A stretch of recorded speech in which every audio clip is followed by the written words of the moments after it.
where no one has gone. Against impossible odds, something keeps pushing them on. The body says stop, but the spirit says go. They're close to the edge, they won't let it show. Marching to a different drama, chained to passion deep within. Born to feel the fire that burns in the heart of a champion. Up there alone, higher than eagles can fly. Reaching for stars when most others don't dare to try. Sometimes they fall, but they get up again. Desire drives them on, they're too proud to give in. Marching to a different drummer, chained to passion deep within. Born to feel the fire that burns in the heart of a champion. Marching to a different drummer, chained to passion deep within. Born to feel the fire that burns in the heart of a champion. In the heart of a champion.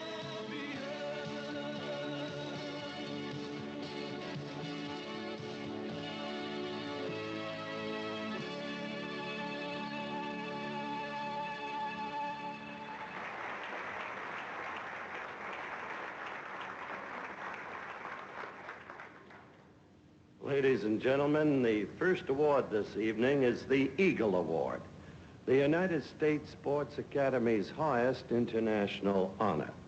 The award is named after the bird of America, the eagle, which is also the symbol of the United States Sports Academy. It's given to a world leader in sport, recognizing his outstanding contribution by using sport to promote peace and goodwill. The inaugural winner of this award, a terribly frank and impressive man, earlier this evening at the press conference ably run by Frank DeFord, he told it as it really is at the moment about the hopefully forthcoming games in Seoul, Korea. Mr. Chung Hakim.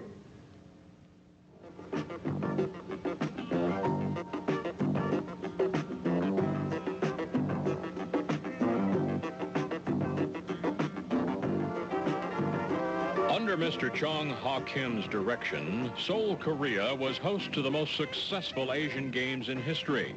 27 countries were represented, including China, which in fact had no diplomatic relations with Korea. As head of the North-South dialogue between the Koreans, Mr. Kim helped to bridge the political and military gaps, and China participated. Mr. Kim's answer was peace. He was also instrumental in securing the 1988 Summer Olympics in Seoul, where incidentally tennis will be added as an Olympic event, another of his efforts. Mr. Kim is president of the Korean Handball Association. He's active in civic and youth activities and has promoted sports exchange programs with Eastern Bloc countries, proving that sport can transcend geographical and political boundaries.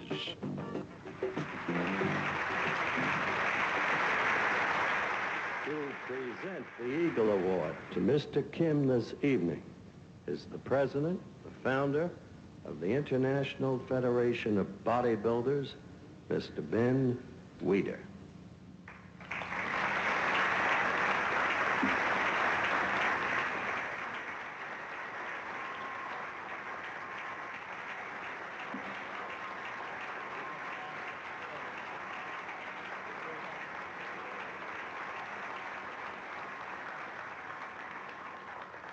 Ladies and gentlemen, this moment I excited so much. I cannot make a long speech. I can say only, thank you very much, and I love this country so much. God may bless all of you. Thank you.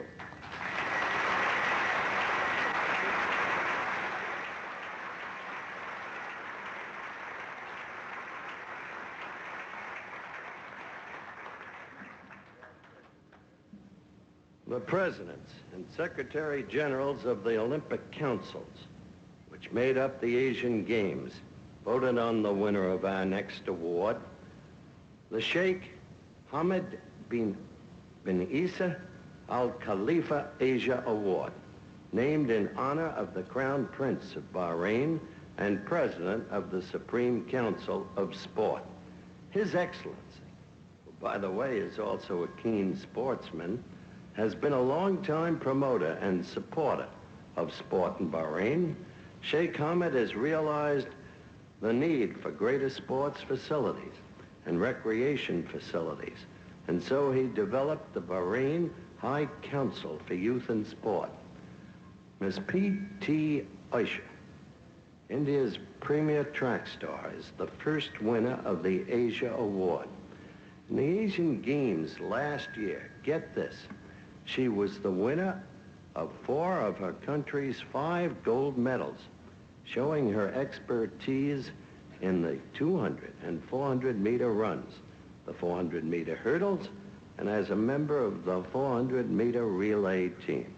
As you will see in just a moment, she is also an absolutely stunning young woman with the kind of beauty that is given to very few, but to this lustrous Indian lass.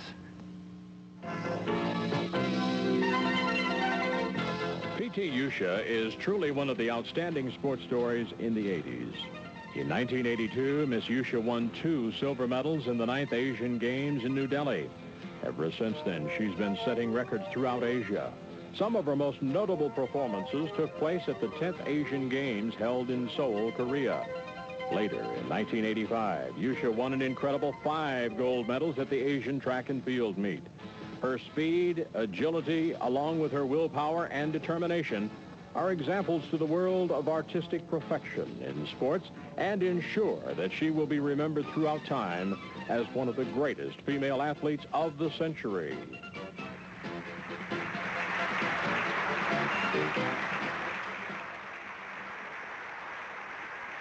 Well, her powerful, graceful strides have literally set the Asian continent on fire.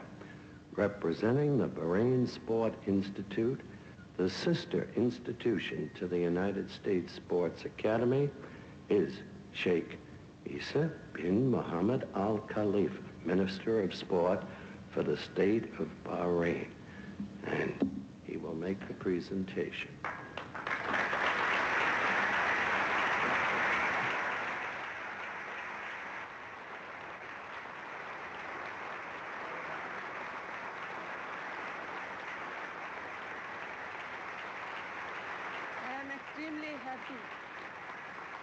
I am extremely happy that I am selected for this award by the United States Sports Academy. I am happy to return to my country with this award. Thank you very much.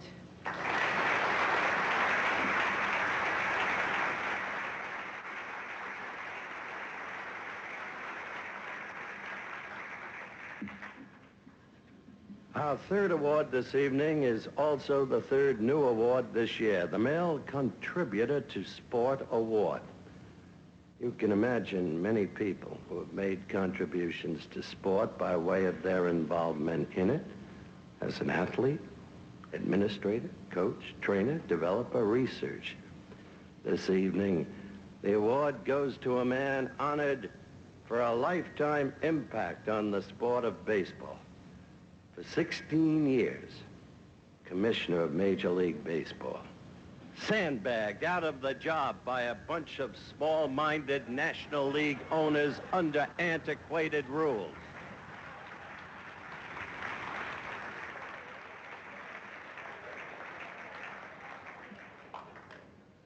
Bowie Kuhn, I remember him, a young lawyer failing in the profession. Breaking into baseball in 1950, selected to work on litigation involving the National League.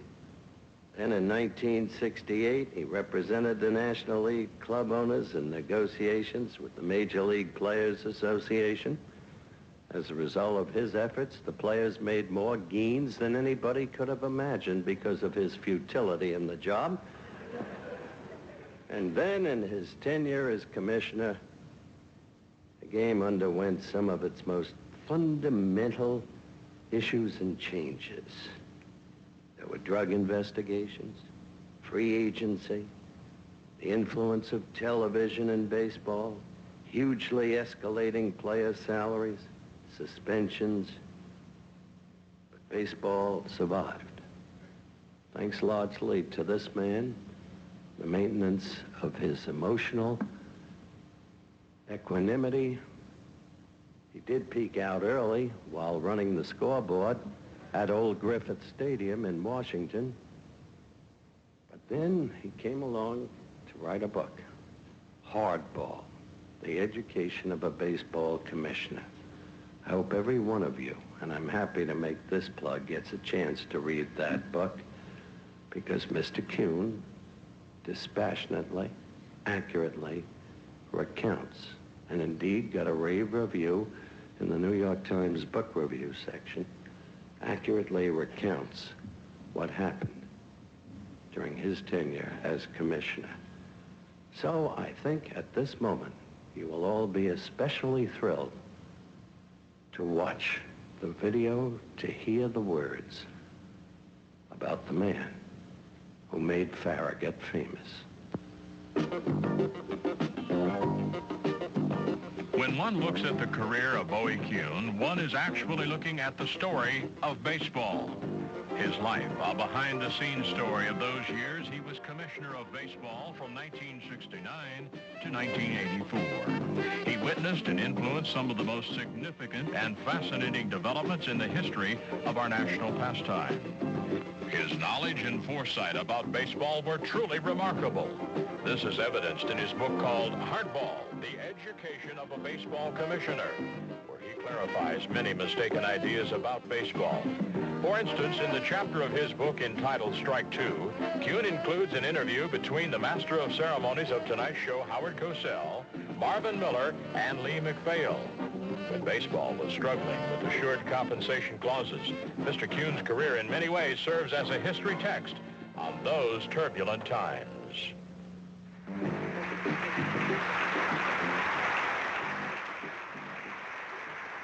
Well, I've already mentioned the closest he ever came to action was as a scoreboard boy at Griffith Stadium. I had personally felt the last all-star game ever played at Griffith Stadium, for your information, was in 1956, and a very young third baseman became the game's most valuable player. He is now deceased, really, but relatively recently so. His name, Kenny Boyer. But Bowie wanted to keep the game forever at Griffith Stadium. He wanted to keep Griffith Stadium there forever because his dream is to see baseball return to our nation's capital, where it should be. In any event, the Sporting News wisely named him Man of the Year in 1983. Mr. Richard Waters, president of the Sporting News, is here to present the award to Mr. Bowie Kuhn now.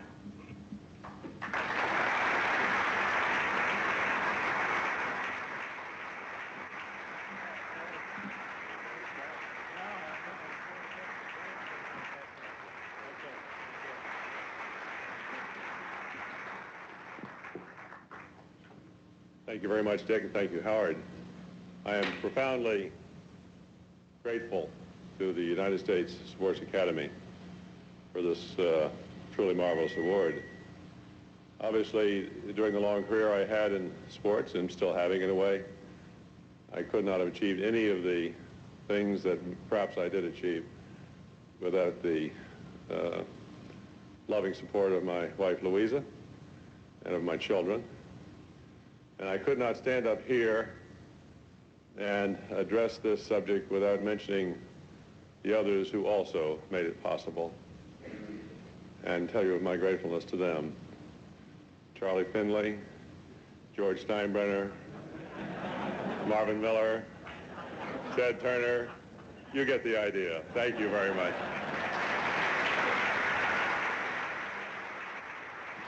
We'll be right back.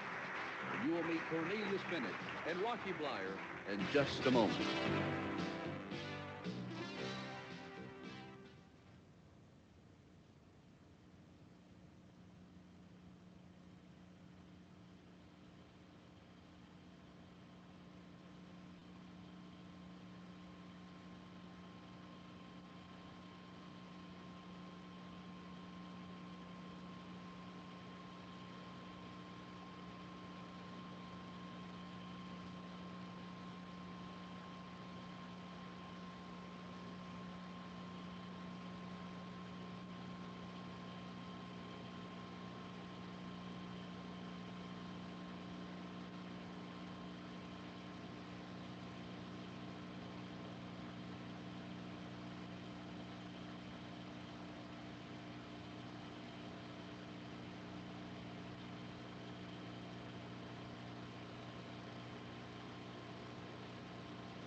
Let's take a look, a good, hard look at the institution that is responsible for tonight's show, the United States Sports Academy.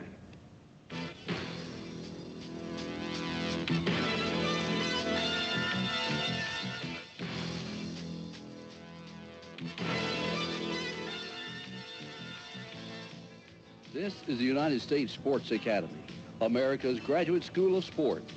Located on the eastern shore of Mobile Bay in Daphne, Alabama, the U.S. Sports Academy is the only freestanding graduate school of sport in America. It is a private, non-profit organization with one clear overriding objective: to provide the highest caliber master's degree education in sports science in the world.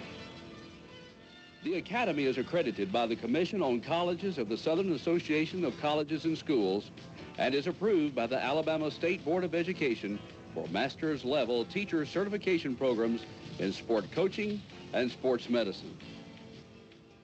This graduate school has a mission: to serve the nation and the world by providing the highest level of academic instruction and practical research for its students. There are 4 sport-specific graduate-level disciplines at the U.S. Sports Academy. Students receive training in sports medicine, fitness management, sport coaching, and sport management. In all these fields, the Academy helps students define their career goals and find a place for employment in sports. Study at the Academy takes place in the classroom and laboratory settings where students experience a hands-on approach to education. They receive practical lessons in many different fields of sports study, which will be invaluable in their professional careers in sports. In these ways, the United States Sports Academy moves ever forward every day to meet the needs of the future and to ensure the progressive management of sport education in the world. Through instruction, through research, through service, the United States Sports Academy has become a leader in the world of sport education.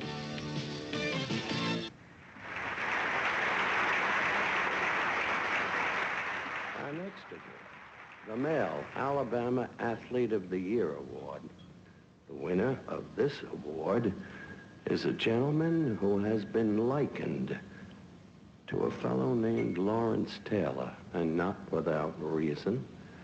And it goes to a fellow who come next week will be drafted probably number 2 in the draft by the illegal monopoly, duly found to be such in every courtroom in America where the issue has been tried. He will be drafted by an owner who is a positively beneficent man. He took his team under cover of night aboard the Mayflower, deserting Baltimore, going to Indianapolis, and the team should now appropriately be named the Indianapolis Pilgrims.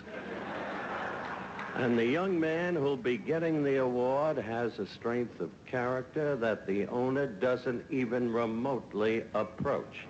Before I'm done with Cornelius Bennett tonight, the truth of the matter is he may sue the illegal monopoly, beat them in court, wipe out the draft, get a job in the American way anywhere he can to the highest bidder, because that's what he deserves. But let's go to the videotape on Cornelius Bennett.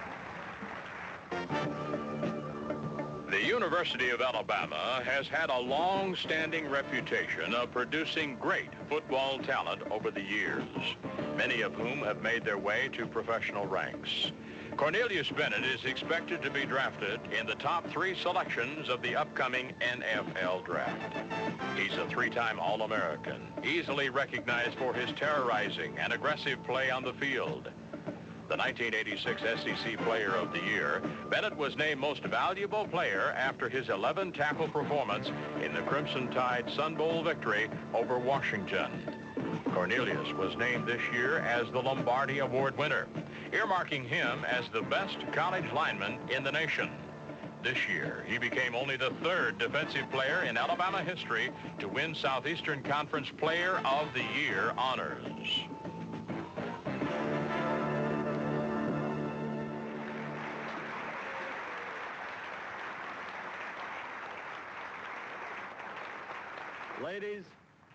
Ladies and gentlemen, here to present the Alabama Athlete of the Year award to Cornelius Bennett, the Lawrence Taylor of college football, is Reggie Copeland, Sr. of the City of Mobile's Mayor Council.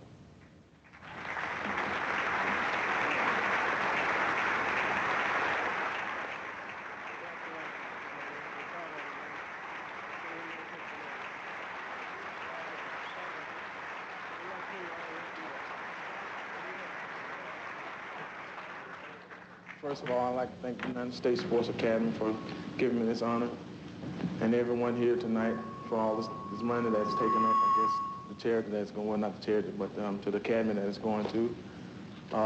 My new bride, you know, I can't leave her out. Stand up, please.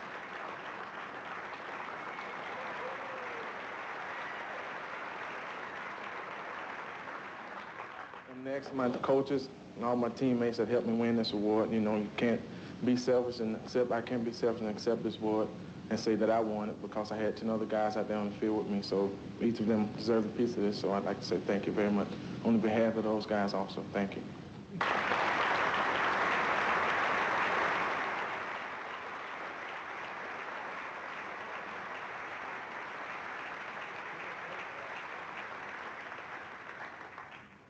Thank you, Cornelius. Mr. Lombardi was very dear to me, young man. I did Run to Daylight, adapting his book to an award-winning documentary. I did a primetime special on the day Mr. Lombardi was buried after the services at St. Patrick Cathedral. Mr. Lombardi was often quoted as having said, winning isn't everything, it's the only thing. Mr. Lombardi never said that. Ask his players. That was misreporting and then picked up in newspaper files all over the country and written about by people who never even met Mr. Lombardi. Mr. Lombardi said and taught what you just said, young man. He said, you've got to subvert yourself. Commit to a group effort. All I ask of each and every one of you is that you get the most out of what you've got to give. Not every one of you is a great player. Not every one of you can ever be a great player. But if you synchronize your efforts toward the common goal, understanding that you are a member of a team, you will prevail more often than not. Young man, you walk in that image, which is why you won the Lombardi Award. Congratulations.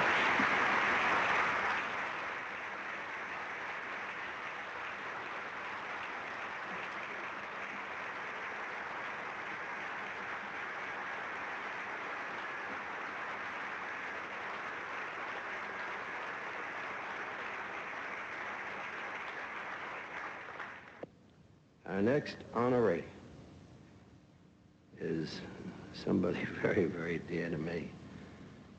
I tell you, in the decade of the 70s, there were 27 teams in the National Football League. And then there were the Pittsburgh Steelers. The Steel Curtain. I wonder how many of you realize the greatness of this man. We live in a country where we make role models, surrogate parents in many cases, of athletic heroes. And very few of them deserve that kind of adulation. But this is an authentic American hero. One of the great stories that sport endlessly produces. And one of the great stories that has caused one of our honorees here tonight, Frank DeFord, to not be just a sports writer, but a man who writes of people in sport with a strength and a drama and an understanding that comes from the fullness of his own life. And Rocky Bleier is one of those people. Number 20, Pittsburgh Steelers. Oh, sure, Franco Harris was great. Made the immaculate reception. But without the blocking of Rocky Bleier, Harris was nothing. And the whole damn team knew it. Let's cut to the video to learn more about Rocky Bleier. Once a captain of the Notre Dame Fighting Irish football team, Rocky Bleier fought for a place on the Pittsburgh Steelers team. He wasn't drafted high in the pro selections, but he was drafted. That's all that mattered to him. But he didn't have the chance to prove himself as a rookie, because that year he was drafted for combat duty in Vietnam. He was wounded, crippled by grenades and enemy rifles. All the doctors believed he would never play football again. His test was to make good again the body the Army had listed as 40% disabled. He believed in himself, and for 2 years put himself through training that even the fittest would have had difficulty in surviving. But he survived, and he won. Over a period of 12 years, Rocky Bleier contributed to 4 Super Bowl victories. He manages his own enterprise today and continues to speak to others about his fight, inspiring them to greater achievements and effort and similar courage. Number 20. Remember the television?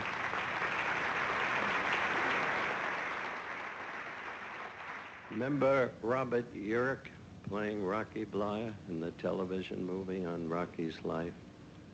It was one of the great moments of my life when I had the privilege of sitting in the Monday Night Football booth and talking about Rocky Bleier.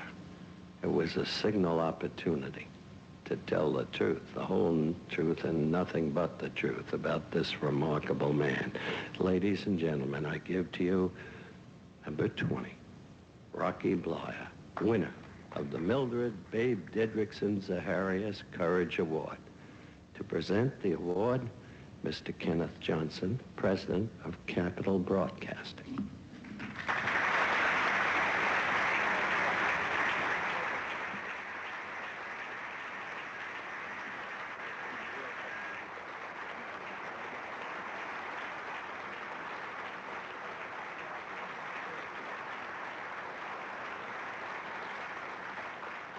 Well, thank you very much. And Howard, I suppose I would think that being a grizzly old veteran on 2 war fronts, and at the age of 41, I thought I'd never be embarrassed again, but tonight you seem to have done it one more time to me.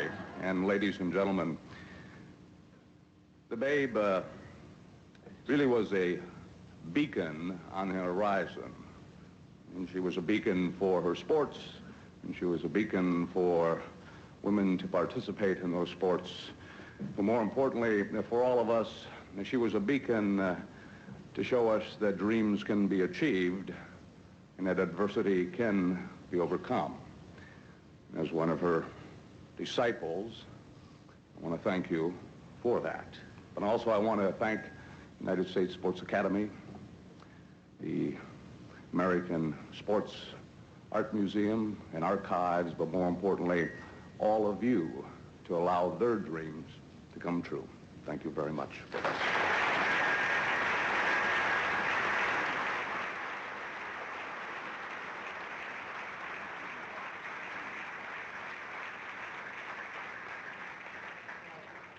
Just a touch of class, ladies and gentlemen. That's why the Rooneys are owners to respect.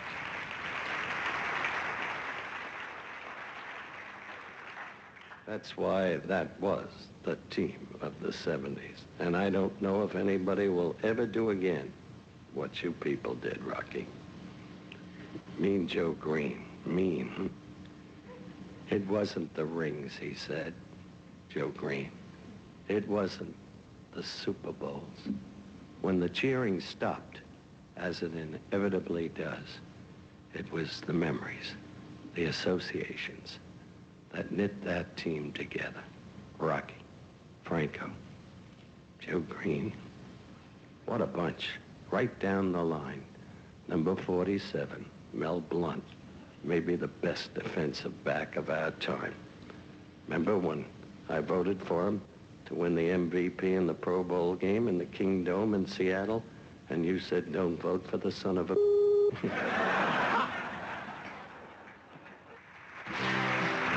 We'll be right back with Vinny Testaverde and Larry Bird.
We move now to the football field where one young man has turned nearly every head of the professional football coaches. Let's go to the videotape. The Amateur Sportsman of the Year honors go to Vinny Testaverde. Vinny was the Heisman Trophy winner this year. This former All-American quarterback from the University of Miami is the most recent addition to the lineup of the Tampa Bay Buccaneers. Vinny was a starter for the Hurricanes for only 2 seasons, following many successful generations of Miami quarterbacks like Bernie Kosar and Jim Kelly. But he made the most of those 2 years, completing more than 62% of his passes and averaging 276 yards a game. Last year, he led the nation with 26 touchdown tosses and led in the category of passing efficiency. His Hurricane team won every regular season game in 1986. At 6'5", 218 pounds, Vinny has everything a quarterback needs: size, strength, power. He was named First Team Associated Press, United Press International, and Sporting News his senior year. He also has $8 million. Ladies and gentlemen, the winner of the Amateur Sportsman of the Year award, Mr. Vinny Testaverde, to the screen. Good evening, ladies and gentlemen. I apologize for not being here tonight with you, but it's only once in a lifetime that your hometown throws a parade for you. I'm very honored to receive this award by the United States Sports Academy, and I'd like to thank them for it. I also like to thank my family, friends, and teammates for all the support and help they've given me over the years for me to accomplish my goals. I also want to congratulate all the award winners here for all the great contributions they made to the world of sports. Thank you. Thank you, Vinny.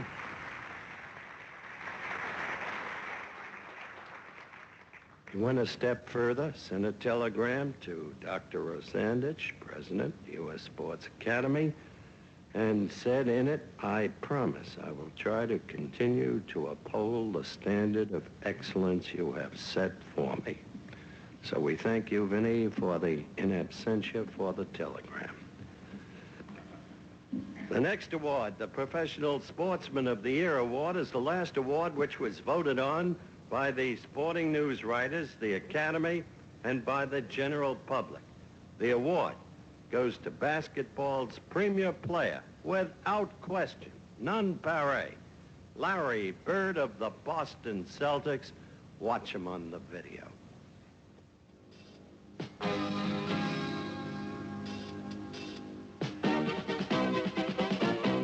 Larry considers himself to be one of those players who can't run or jump, but his records show that nothing has kept him from reaching his full potential. Larry Bird is a star. He led the league in field goals made and attempted, free throws, assists, total points, and scoring average. But his contribution to the great Boston Celtic team goes beyond words. When one witnesses Larry Bird in action, one is truly witnessing the best basketball has ever seen. Ever since he joined the team, he's had a special ability to bring out the best in his teammates. As a 3-time MVP, he's become the standard for excellence for every other player in the National Basketball Association.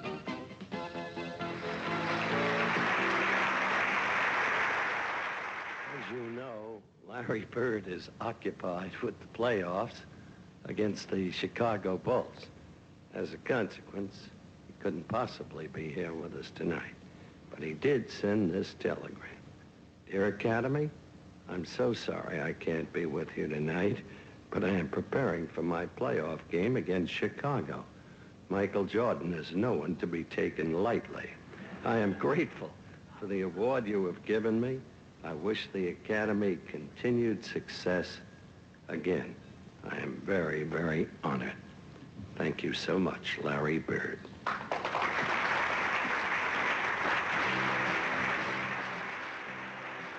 We'll be right back.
this evening goes to the Sport Artist of the Year, selected by the Advisory Board of the American Sport Art Museum and Archives. The programs you hold in your hands are his contribution to this ceremony and to the American Sport Art Museum and Archives. The original sketches from which these programs were made were donated by Bart Forbes, Sport Artist of the Year, to the Awesome Gallery. Let's go to the video again. Bart Forbes is one of the country's foremost painters and illustrators. It would be easier to list those magazines and corporations who have not commissioned his work. But some of the more recognizable names are Time, Sports Illustrated, Boy's Life, McCall's, Saturday Review, and TV Guide. His interest in the world of sports has led to his reputation as a sports artist, with his work appearing as the theme art for Super Bowl IX and in 2 NFL books. Mr. Forbes has accumulated well over 50 awards of excellence from the New York Society of Illustrators and has been honored with the inclusion of his art in the exhibition 200 Years of American Illustration.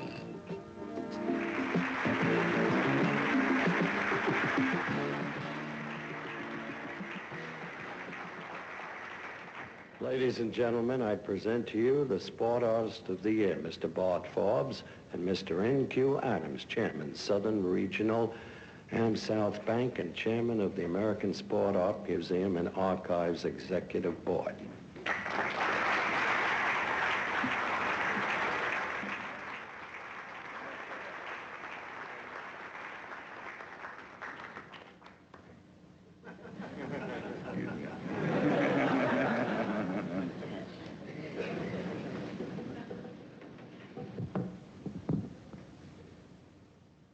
John, this is a beautiful award. Very nice job.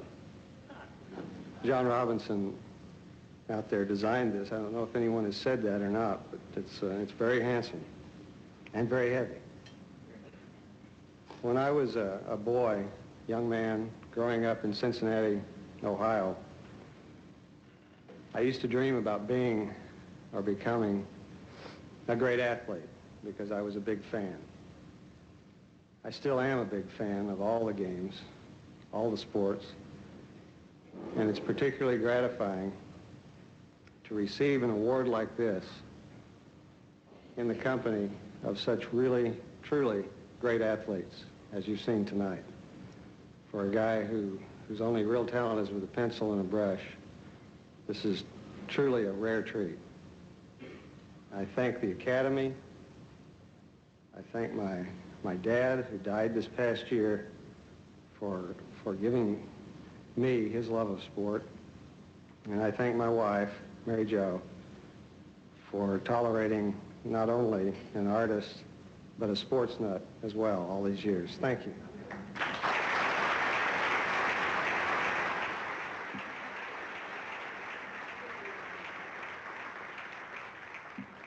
Thank you, Bart, and congratulations.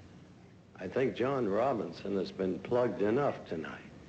First, he took the statue that he created, I've already told you, fashioned it upon my body, my person.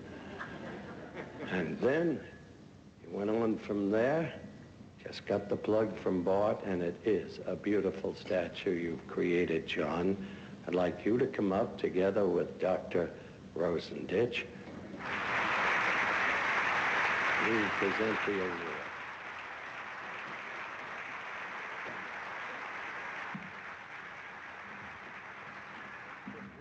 This is unrehearsed. Howard, thank you very much for those kind things, and thank you, Bart. I would just like to say one thing. You've already said too much. It's been a great honor to me to have my sculpture used as the Academy Awards for these marvelous athletes and people who have given to the world of sport. I would like to show my appreciation to what Tom and Sally have done with me. It's been a highlight of my life with Margie to come here to Mobile, to meet with Sally and Tom, and to work out this thing together. And I would like you to have this original maquette as an appreciation of what What's happening? I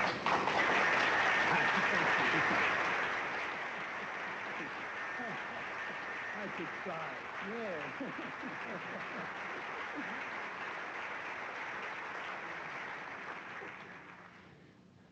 Howard, you don't have any talent. Mr. Kim, we're running out of time. I'm counting on the quickness of your foot movement. Oh, that's beautiful. That's really beautiful. Thank you, Kim. It is the pins of all the sport associations of Korea.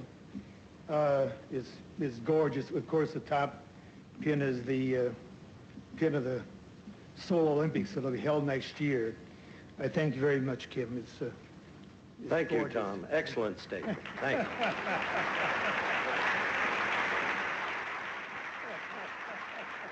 You're okay. It's been my pleasure to serve as your master of ceremonies this evening. I hope you've enjoyed it. I'm delighted to have been back a second year in this great city, part of this program. And as I say goodnight to all of you, on behalf of the Sports Academy, I'd like to call up all the recipients of the awards and their presenters for photographs, and then you're welcome to get autographs for your programs and meet and greet the recipients.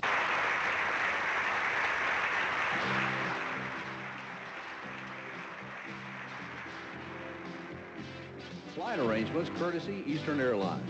Hotel accommodations, Stouffer's Riverview Plaza, Mobile, Alabama.